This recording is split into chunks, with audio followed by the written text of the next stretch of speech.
Namaste to everybody and namaste to Larissa. Larissa, welcome to this show. Larissa Thank is a you. creativity expert and expert healer too. She works in the area of meditation, area of creativity and the healing process. And I'm very much thankful to COVID-19 and internet, which has given us an opportunity to talk to the person sitting 7 ocean far away from us. Larissa also comes all the way from the Canada, but visible on your screen and talking to you today. So, Larissa, once again, welcome to the Pankaj Asija show. Thank you. Yes, I'm excited to be here. Same here, same here. Like, I think more than us, our audience is excited. Mm. They started messaging me how to watch the show. Should we go to LinkedIn? Should we go to Facebook? Or should we go to YouTube?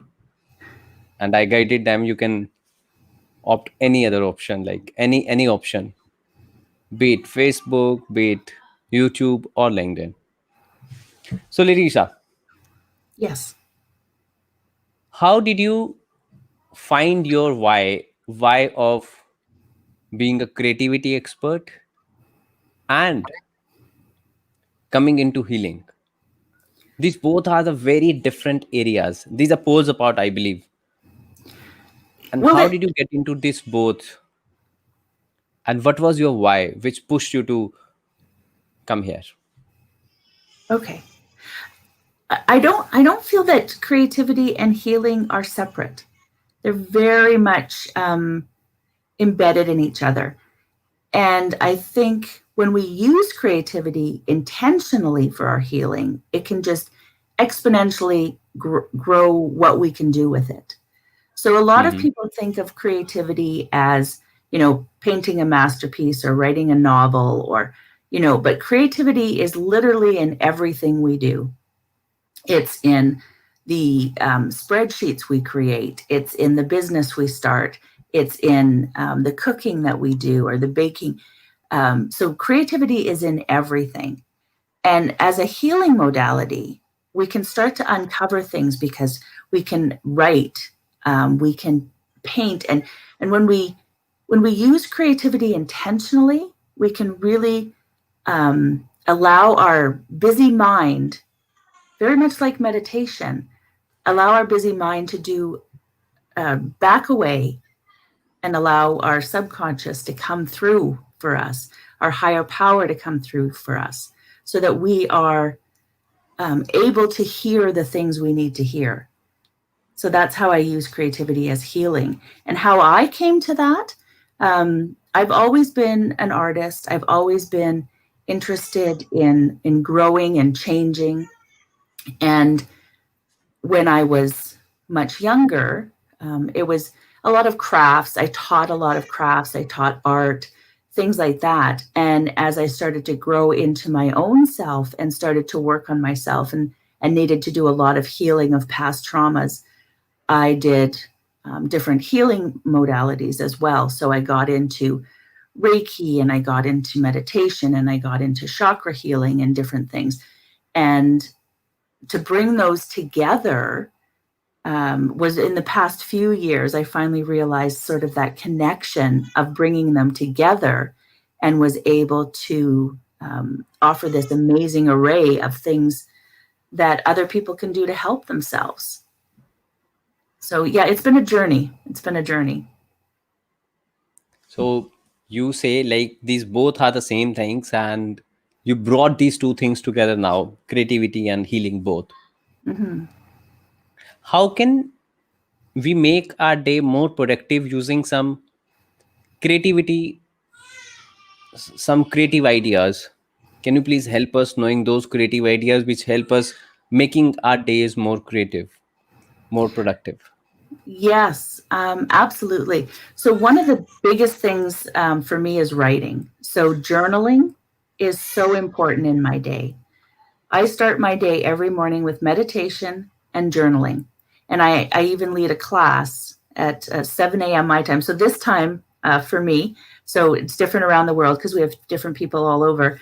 Um, I start a class with meditation and journaling, because journaling is a great way to start to tap into the things, learning to listen to our emotions, trying to figure out sort of what's really going on, because we often go through our life just um, just as a bystander. We're not even a part of our own life, right? We just let life happen to us. And when we can journal with that and start to really look at the pieces, then we go, well, maybe we really don't like this part, or maybe we like this part more, and we want to, you know, bring that more to life. Maybe we enjoy this and we want that to be a bigger part of it. So journaling really helps with that. And then I have, you know, a lot of different creative exercises that I work with people. But in your day-to-day life, how to bring more creativity is to bring more awareness. So if there's something that you love, bring more awareness to that. If it's, you know, creating spreadsheets, because I absolutely love spreadsheets, then bring more awareness to that, right? And be more mindful of it. If it's something that you've always loved but never tried, try, because when we start to unlock our creativity, it opens. We can use creativity in the businesses that we have, learning to think differently, and by opening up other avenues, we start to do that. We start to think differently. We start to look at things differently, and other areas open up for us. So there's a lot of different ways people can bring creativity into their life. As a sort of a first step, I always choose journaling. But depending on what's happening in your life, there's different things you can do, right? But when you start to pay attention, that, which of course comes back to the meditation as well, right? When we start to have that more mindful moments, it can really make a change in our lives. I hope that answered the question for you. Yes, you definitely answered the question. And you basically focused on the one area, that is writing, that journaling. Don't you think so? Journaling is not that easy for everybody. It might be easy for you, you can easily go and write, but people don't have that creativity to write. No ideas comes in their mind. Let's say I'm running a shop or a showroom. What would I go and write? What would I write? So are there some other rules of journaling too, like every common man can get some ideas to write? Yes, absolutely. And I often, well, in my class, I start with a prompt, because I think that that's very true. People don't know what to write. When I've been doing it for, you know, so many years now. I've been a writer my whole life, but and journaling purposefully for over 30 years. So I, when other people don't know what to write, I offer prompts to them. And if, which you can definitely get from me, I even have a free download, but the um, prompts are available everywhere, right? So you can just Google journal prompts, and it definitely will help you get started. And if you really don't know, you know, what you want to write, then ask yourself, how are you feeling, right? How do I feel today? And explore that. What do I want to get from my day? And explore that. So just asking yourself some questions.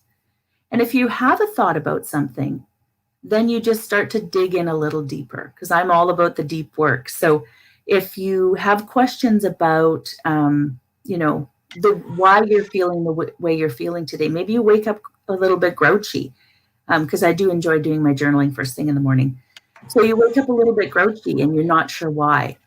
Why do I feel this way? And you explore that a little bit. And then you dig a little bit deeper. Okay, but why would I wake up this way? Okay, all right. So then, and you just go deeper and deeper until you sort of figure it out. If you're struggling with a problem, that's another way too, right? So you just start to ask yourself, what would happen if I did this? Okay, why? And that why question, coming back to it time and again, can be really helpful. But there's always prompts available if you don't know where to start. But I would just start to dig a little deeper into the why. That would be my suggestion. So it's like It's very easy for everybody to write if they ask their own why. Mm-hmm. And then asking this, why I'm so happy, why I'm so sad, and what is happening in my life, why this is happening. So we can write these ideas. How easily you made it so simple. Otherwise, people spend. I am not saying invest. I'm saying they spend 2 or 3 decades thinking this. How to start writing. That's how you are creativity expert. That's so creatively you made toughest task of the word so easy. Great. Thank you. And it's true because we tend to overthink things, right? And I typically work with women, and women are notorious for overthinking things because they have so much on their minds. And so when we can start to simplify things and just settle in, we can start to sort of look at what we want from our lives and where we want to go with our lives. Hmm. Yeah. What was your obstacle when you started writing? What were the thoughts which were capturing you, and how did you overcome those thoughts, and how did you win over your thoughts and you started writing? What was the thought, and what was the obstacle? uh, Sorry, there's a fair bit of background noise. So what was the reason that I started writing, or what was going my thoughts that were going on? No, my question is the time you started writing Hmm. in the beginning of your journey, when you started writing, when you took your diary or a notebook first time and you started writing, what was the obstacle which was there, which was creating problems and hurdles for Yeah. you to write? What were those hurdles and how did you overcome these hurdles? Oh yeah, that's a really good question. My I've had a very interesting upbringing. My earlier life um, had a lot of traumas that it just was a part of my life. I didn't really think too much of it, but it makes you who you are. And when you tell other people, they definitely go, "Oh wow, wow, how did you do that? Right? How did you get through that?" Um, you know, I grew up in a home with a lot of dysfunction, and then I left home at 14, and so I got married very young and had my kids, and then when I started to look at how unhappy I was. This was many years ago. Like my kids are in their 30s now, so when I started to get pregnant, is my first pregnancy is when I sort of started like, okay, I need to make a change with my life, and so that's when I started to really look at what I needed to do, and that's where journaling came in for me. That was my first step. I was always a creative person. I always, was doing a little bit of creativity, but back when I was pregnant, I wanted to make sure that the life of my child was much different than my life had been. And so I started writing about my past life and what had been happening and how I wanted to make things different for my child and what I could do to make that happen. And so, that was sort of the beginning journey. And then as life didn't always work out the way it was supposed to. Yes, it did um, get better and sometimes worse. And then the writing was always a way for me to process whatever was happening in my life. um, when I got divorced, and I was able to sort of write through that. When I won awards for my art, I could also write about that. When I it was my processing place, my way to deal with things, my way to work through whatever was happening in my life. That journaling has always been my go-to. And even when I forgot to be creative in other areas, journaling was still there for me. I am a huge proponent of creativity in all areas. But sometimes, when life gets us, like depression, I suffered from postpartum depression with my children. I, have had bouts of depression through my life. And creativity has definitely helped with that. But my writing was always my processing, my to process through that, and allowed me to see, when I look back, to see the changes that I've made in my life, because it feels like you're just standing still, but you've actually made so many changes. And it also allows me um, to sort of realize what's the good things going on, what's really happening, and not get so mired in the negative, right? So writing has really helped with that. Right. You, in your writing process also, you spoke about the creativity. I think the creativity has captured you a lot, and this writing has brought the creativity, or creativity has brought the writing in your life. These two things are going all together. So here I ask about the creativity now. How would you say, which one thing a parent should adopt to be creative parent, or I can say creativity in the parenting, creativity in a leadership, then creativity in entrepreneurship, creativity in the student's life, and as I'm a speaker and a public speaking coach, creativity in speaker. I know That's I a have asked a couple of things together now. yeah. The I mean, creativity shows up in different ways for different people, for different strengths. So, for instance, in parenting, creativity can show up in ways in just listening, right? Creativity can, when you listen to your child and allow them to speak and learn new things from them, because creativity is about exploring, right? It's all about exploring. And I also would encourage doing creative acts with your children. So cooking with them, or gardening with them, or painting with them, um, writing stories with them, or puppet shows. Different things with your children to explore their creativity and what they do. But creativity is an exploration, and so really listening to your child, I think, is the biggest creative act you can do.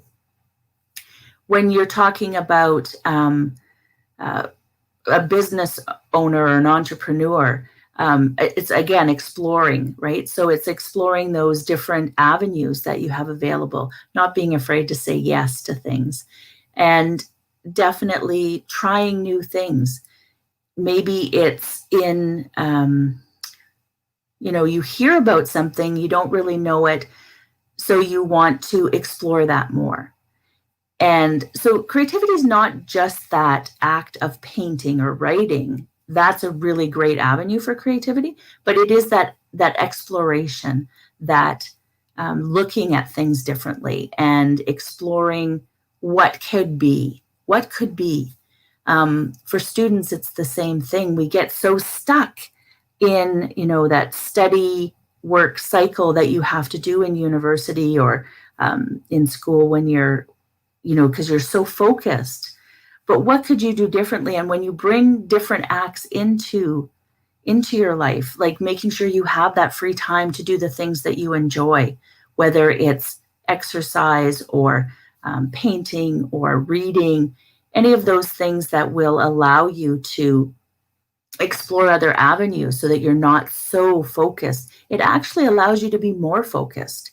It allows you to retain more when you're not trying so hard. So giving yourself that freedom. I'm trying to think of the other ones that you asked me there. So parenting, business, student, uh, entrepreneur, is leadership. Leadership's a really important one, and it comes back to, again, the listening and exploring other opportunities, being open to different things that you can do. And one thing that I've done with businesses is come in, and we've had like an art day, or where everybody gets to create. And it's amazing how just in that openness of creation, different ideas come and different ideas flow. It builds team, or the teams build together, team building, and then also the ideas start to flow when we can sort of get our mind off of things and stop focusing so hard. It allows us to really explore other things.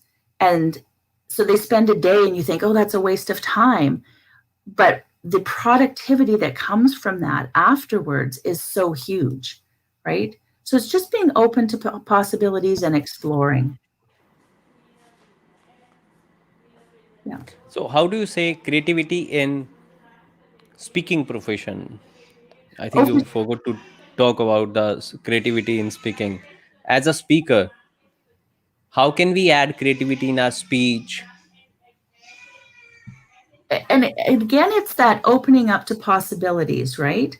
So we have a message to share, but looking at different ways that we can share that message. So maybe we don't need to. I just think because usually with your speaking, you want to like get across to somebody, but just talking at them sometimes. So it's more of an engagement, right? Getting your audience to explore things, getting your audience to think about things in a different way. So instead of maybe just talking at them, talking with them, it can be um, just looking at things in a different way for them. So, for instance, with speaking, um, it's very early in the morning here, so I'm just my brain is like, oh, wait a second, what was that thought? When we for speaking, some of the things that I've done when I'm engaging people is you ask those questions and then you use those questions then in your the rest of your talk because you have an outline as a speaker, but not scripting Hmm. yourself so hard that you know you have no room for flow and things like that. But when you can engage that the group that you're speaking to, it really can make a difference. And so the creativity is in that thinking differently and allowing for that exploration again. That's what creativity is. It's the exploration. Right. Yeah. As I'm a public speaking coach, and I always tell my mentees, my students, the first 7 seconds when you go on the stage or you go live or you start making some of the videos, first 7 seconds are very important. They're important to hook the audience. So there is a formula I have myself designed and made and structured. 7 second is the formula everybody has uh, you know developed it or everybody knows about it. Then I say first 7 second, next 23 second, and then next 90 second. We need to use this time very creatively to hook the audience. Mhm. We can use props, some creative questions, creative imagination. This all creativity in the beginning of the speech can be added, which hooks. Like I remember when I was in Philippines and I was there to deliver a speech as a closing keynote speaker in the 2 day convention. I started my speech with good morning, and it was 6:30 in the evening there because I had to catch their attention. The Mhm. way you said creativity is exploring same thing with a different mindset, somehow like that. Mhm. So I told them why good morning in the evening. So that was my rule to hook them in the first 7 second. And that's what you said. Like we say very simple things, but in different way or Mhm. with a creative idea behind it, Yeah. which make people curious. Yes. And that curiosity opens up to exploration. Yes, absolutely. I have my friend Frederick Harren. He's from Sweden, now settled in Singapore. He's creativity expert. He too is a creativity expert, I should add here. Mhm. Nowadays, he does not write creativity expert. He calls himself creativity explorer. Mm. Now, Yeah. that's how He represents his creativity. In place of writing creativity expert, he writes creativity explorer. And Mhm. whenever he has to deliver any speech, he does lot of research behind it. He does not read it from the books, but he visits to some place. He says the time we explore with a creative mind, we explore the different things. Mhm. My guru Shiv Khedaji has said very right. Winners don't do the things, different things, but they do the things differently. Mhm. Same things differently. The Frederick also says the same thing. Creative people don't look at the different things, they look at the same thing differently. And Newton also said the same. So that's how you explain the creativity. And you explained it so well in very simple words. Thank you. Yes, and it is, You- it's exactly that, the exploration. So yes. So you said like you are a creativity expert. When I was reading your profile, I came to know you are a healer also. Hmm. So can you heal somebody? Let's say my past has been very bad, or I have some bad thoughts in my mind. So can these thoughts be healed if my subconscious brain is injured somewhere, has got a bad stains? Can we heal it? Absolutely. We absolutely can. And my healing now, I work with people to start to unpack those stories that we tell ourselves, right? And the blocks that we have, because our past traumas cause a lot of um, different reality shifts in the, as you grow and you think things. But everything is healable. Everything is every thought, every past trauma can be dealt with in different ways. And so I do have a range of things that I use.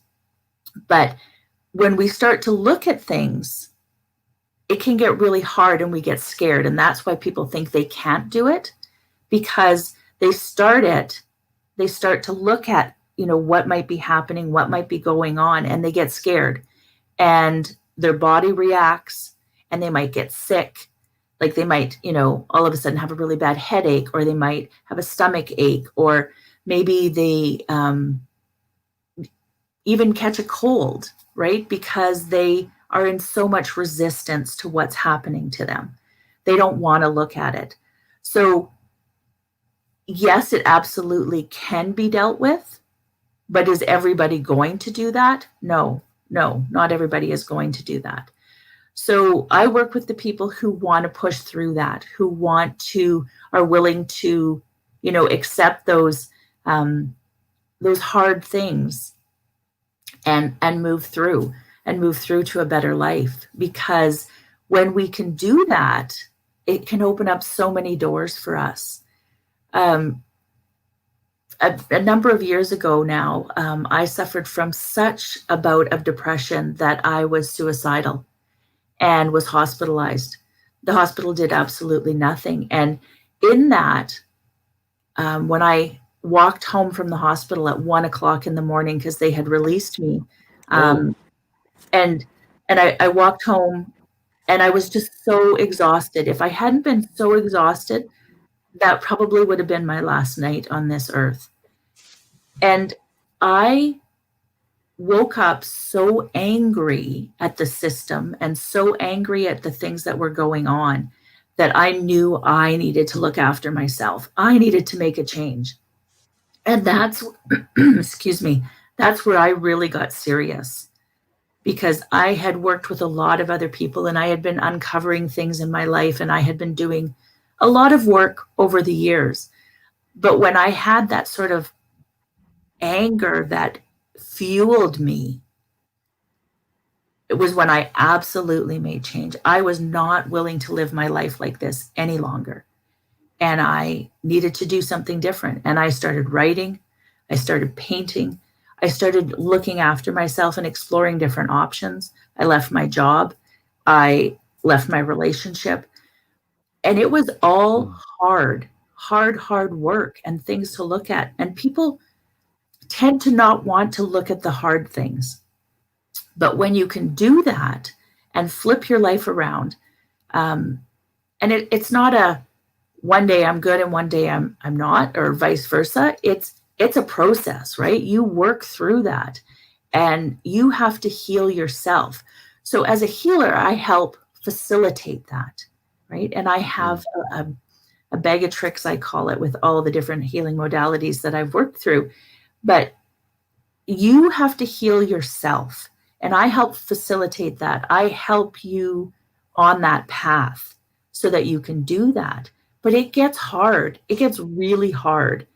And you have to be willing to work through that and move through the hard stuff into the happiness and um, that value in yourself for your life. So, yeah. Mm. Yeah. So we can heal. Yes, absolutely. That's the answer to the question. Yes, we can heal if we want to. You said in this, you told your experience, your background, the time you became suicidal, you wanted to end this life. Mhm. Now, being very successful, do you think that was a thought comes in everybody's mind, or it comes in some people? And what should people do when they get this thought?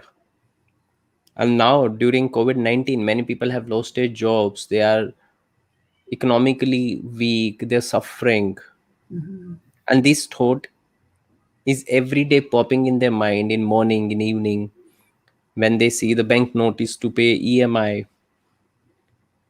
Yeah.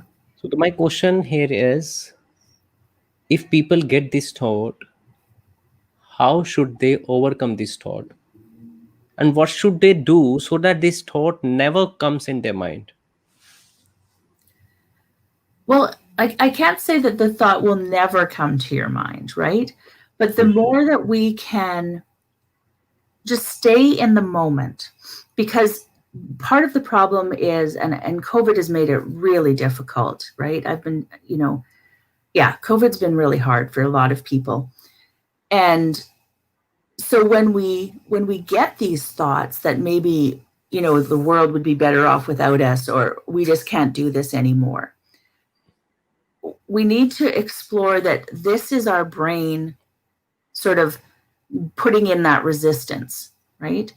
Mm. And so starting to think about the positive things about us. So, you know, maybe we have good friends, or maybe we still have a roof over our head right now.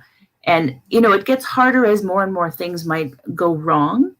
But if we can stay in the positive energy, it can really help to shift things, because what happens is our brain wants to make what you're thinking reality. So when we get caught up in the negative thoughts, our brain's like, oh, okay. And everything just keeps going wrong. Or, if we're worried about losing our home, the brain's like, we want to lose our home. So our brain works with us. So if we're thinking negative thoughts, those that's what we can bring to fruition. So even though it's incredibly hard, and this is where meditation, excuse me, can really help, is if we can stay very mindful and stay positive in our thinking, even if it feels a little bit fake, right? Even if it feels like we really can't, it's so important, because then our brain really wants to build that for us, right? It wants to create whatever you say. So if you can keep those positive thoughts, then the universe, the brain, spirit will help you to make that be.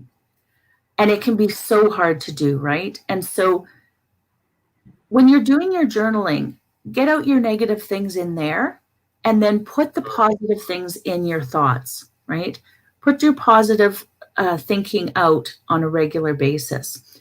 And honestly, quite often it's a chemical imbalance. They're now finding that it's maybe gut related, so the foods that we eat is also super important. But if you need help, get help, because that's so important, right? Don't try and Hmm. go it alone. Whether it's a coach, whether it's a therapist, whether a doctor, even a good friend, but don't try and do it by yourself, because you'll just get caught um, in that negative circle and not know where the exit is, right? So that's so important. I also have a nonprofit that I've put together um, for youth, because the youth suicide rate for the LGBT community is very high, 8 times higher than the average youth. And so we work with, acceptance and telling stories of people who have overcome, so that you know that it can be done and you're not stuck in those, um, the stories that you tell yourself. Because if other people can do it. Acceptance of LGBT is bit, more in the country like USA, Canada, Australia, and in India, the acceptance level is very low here. So you need to work in India also, and we need to increase the level of acceptance, LGBT acceptance, because I feel like here taking a birth like homosexual or a gay becomes a sin, Mhm. and people cannot carry this tag. And But that's I one of still the. see that in USA and other countries, some other countries, the acceptance level is high there. People even marry. Mhm. Yeah.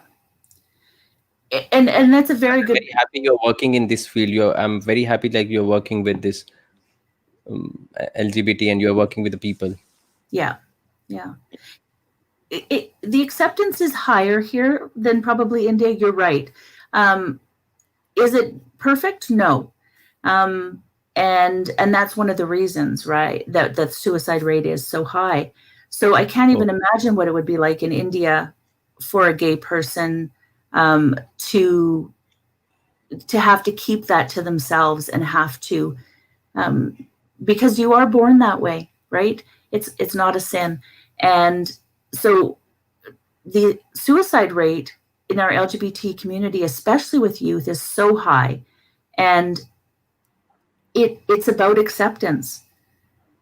It's Hmm. about allowing people to be who they are, and whether that is LGBT, whether that is you know maybe a mental health issue, maybe it's a physical deformity. It doesn't matter. People need to be who they are, and we need to work together as community to allow Hmm. people to thrive, right? And so if we could work together, we are perfectly capable as a society or as a planet to thrive. Yeah. Ac- As far as acceptance is concerned, I not here talking about LGBT acceptance. I'm not talking about a gay acceptance. I'm talking about the acceptance of anything. Hmm. See, even some people cannot carry the load of failure, the tag Hmm. of failure. Why do people commit suicide? Why this thought of suicidal thought comes in the mind? If they have always seen success and once they have failed or they have performed less than the expectation, their own expectation, they cannot bear it, they cannot accept it. Sometimes we are not taught to accept couple of things in our childhood.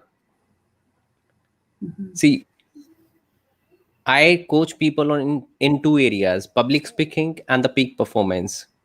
I help them to develop leadership mindset.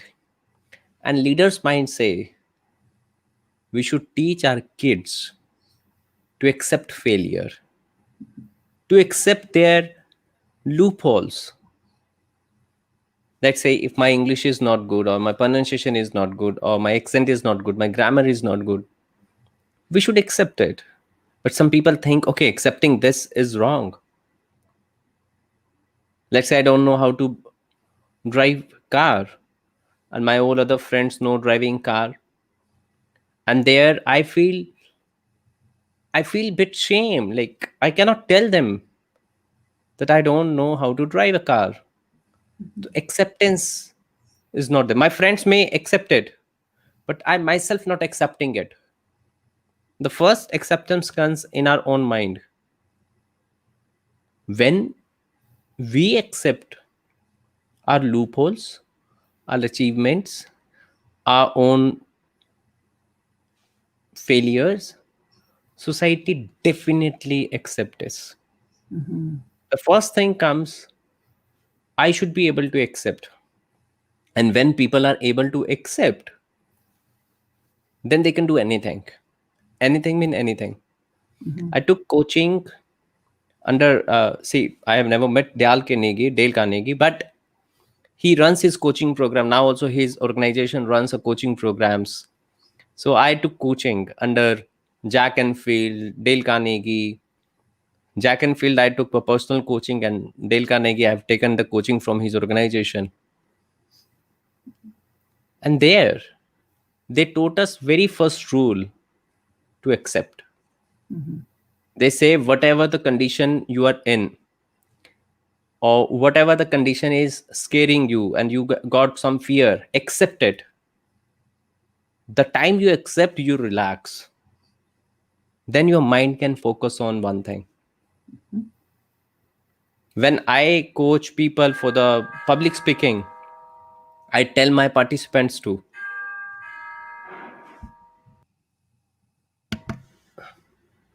this is how what happens when you're working from home, somebody rings the doorbell. I tell my participant, there is a fear in your mind going in front of the camera, there is a fear when you go on the stage, and the fear is not of public speaking, fear is of being insulted. You are scared if people laugh at you. So Mm-hmm. these are some fears which hold you back. Mm-hmm. Accept the fear, accept you have been already insulted, then fear will not come to you. The first thing is acceptance. And when we start accepting, suicidal thoughts stop coming. I've done psychology also, not complete psychology, but I've done diploma in psychology. Mm-hmm. Then Dale Carnegie and Jack Canfield, they both are psychologists. They teach everything according to psychology. Mm-hmm. So they also taught the very first thing, that acceptance.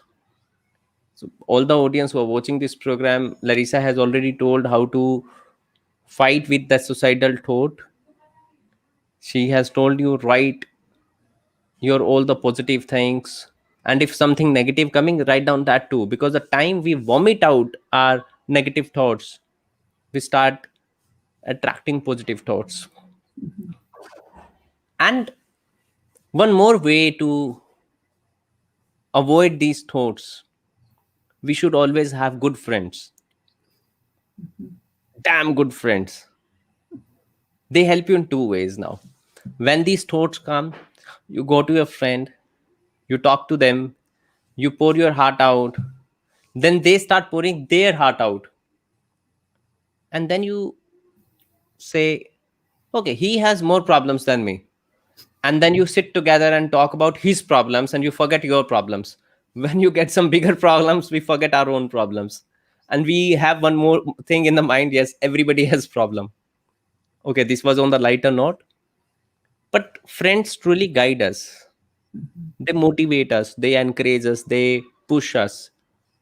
So friendship is very essential nowadays. Like, we have on Facebook 5,000, 6,000, 10,000, 11,000 friends. Like, people have two profiles or three profiles, because each profile comes with a 5,000 friends limit. Mm-hmm. But what about the real friends? It's not about the virtual friends. Build some friendship to whom you can pour your heart out. This is my message to entire audience whenever any societal thought comes. And if you have friends, I think these thoughts will not come, because you fix 30 minutes, you will speak to your friends every day. Go to park, build some society, and talk every day. These thoughts will never, never, never ever come to you if you every day spare 30 minutes for yourself. That's very essential. And build acceptance level. I know, like, it is Larissa shows today, Larissa is telling everything, but whenever this societal thoughts type of things comes, no, I become bit emotional and I start telling my own ways. I'm so sorry, Larissa, like.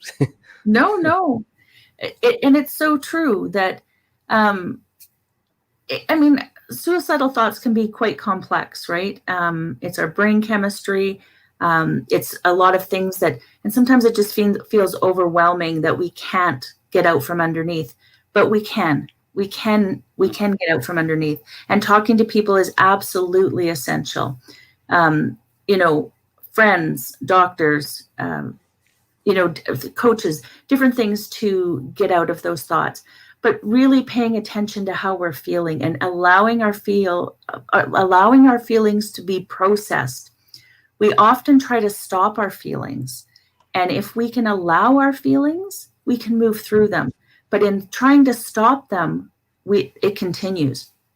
So absolutely, friends are so important, um, but there's a lot of other things too. But really paying attention to how you're feeling and starting to Hmm. explore that, right? And that's that creativity, starting to explore that, starting to do things that make you happy, starting to do things that you enjoy. And, I'm not a suicide expert, but I definitely encourage people to reach out to someone if they're having those thoughts, because it can get better. It will get better if you allow it to. Right, right. Adding every day's meditation also to our life can keep us away from negative thoughts. And you are a healer and you involve yourself in meditation. Mhm. So can you please tell, as a novice, how should I start meditating? Because I've tried couple of times and I cannot do it. Like, a lot of people come and tell that they cannot do. Mhm. Although I'm involved into Nidra Yoga and I do a lot of meditation part, but some people approach me and they say they cannot do meditation. How should they start meditation as a novice? How would you advise? What would you advise? Quite often we find it hard to sit with ourselves, right? We, excuse me, we find it really difficult.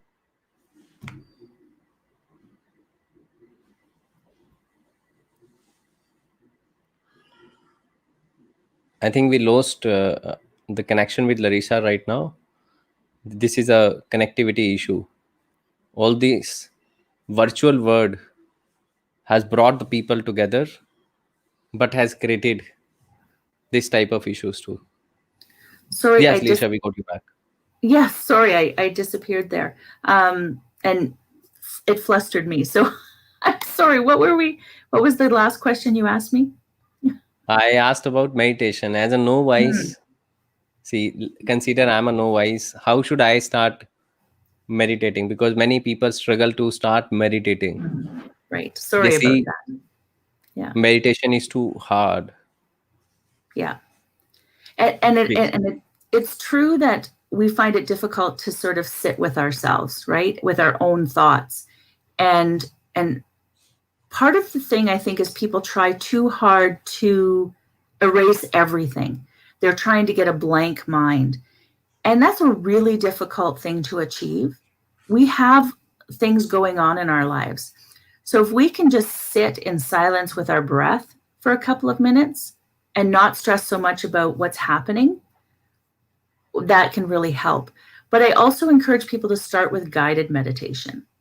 So that's what I do in my morning meditation and journaling class is I do a guided meditation. So I lead you through a meditation so that you can constantly be focusing on your breathing. You just have to listen to me. That's all you have to do. And and there's so many guided meditations available, But if you can do something to just sit with yourself, I prefer again mornings, but any time that you're feeling that there's a lot going on is the best time to do that. So just Hmm. to, yeah, just find those few moments and sit and breathe, right? Without trying so hard to empty your brain, because that's where we get caught up. Just focus on your breathing. Just focus on your breathing and keep coming back to that. Every time your mind starts to wander, just start to think about your breathing in and out. And that can definitely help. But if that's not going to work for you, then a guided meditation. I really encourage it. To sit in silence for a few moments every day is just so important. I feel like meditation is when we are lost doing anything. Like I'm lost reading book. When I start reading book, I'm just lost. Like what is happening around me, I just don't bother about that. Or when I'm playing badminton, I'm lost. Mhm. This is also one type of meditation when we are involved into some positive act and we are entirely lost, because this is how you and we all relax our brain. What do you say over it?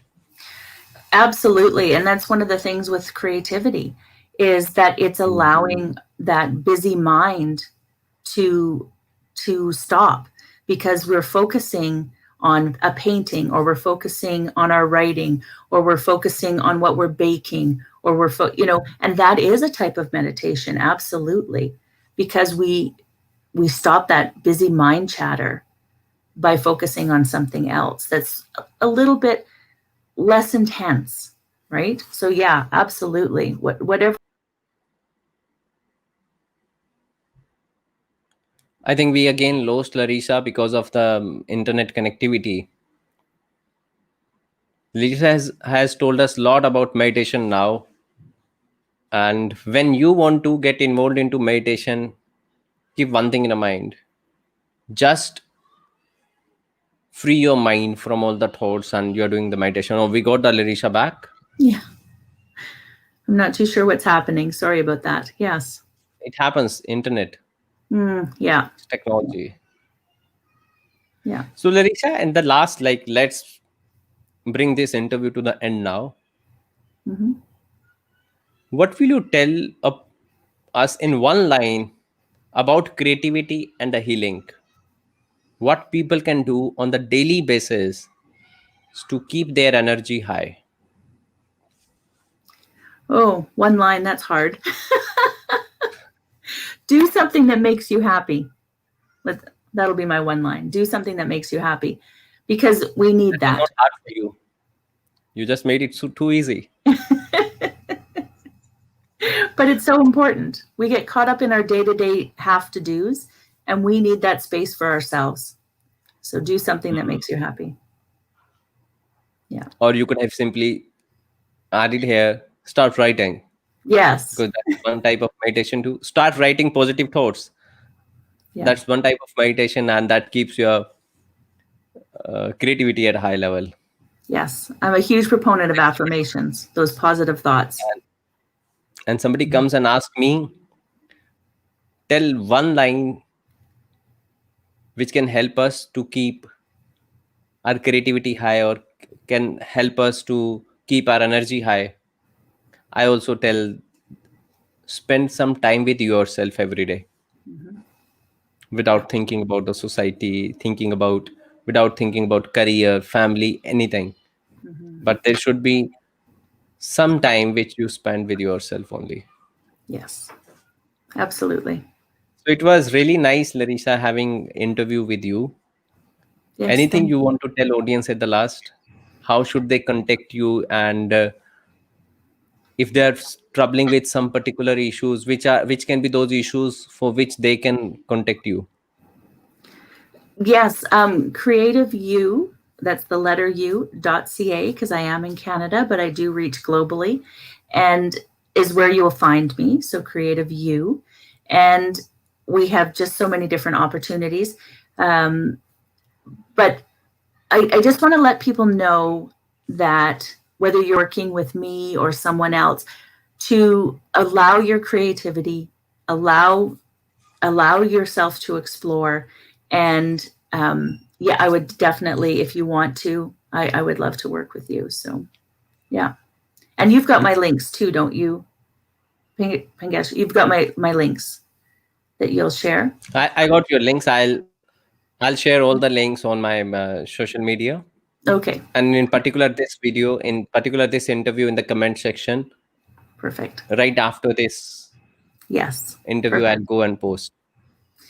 Yes, perfect. We did have a little glitch with our website yesterday, but we're hoping to get it up today. We were trying to fix it and we broke it. So it should It be happens. back That's later again, I today, would say, hopefully. technology. So by the time you guys wake up in India tomorrow, it should be all fixed. Yeah. Okay. Right. So, Larissa, once again, like, thank you very much for joining me on the show and for sharing your wisdom. And I'm sure our audience has enjoyed it, like, and they are regularly giving a lot of comments, hello, nice point, and this whole. I wanted someone out of the audience could ask us some question. They did not ask us. I even posted some comment. But anyways, thank you once again for joining here. And in the Indian way, we say like namaste when we meet and namaste when we see off. Thank you. Thank you. Thank you. Thank you very much. Namaste to you as well. All right.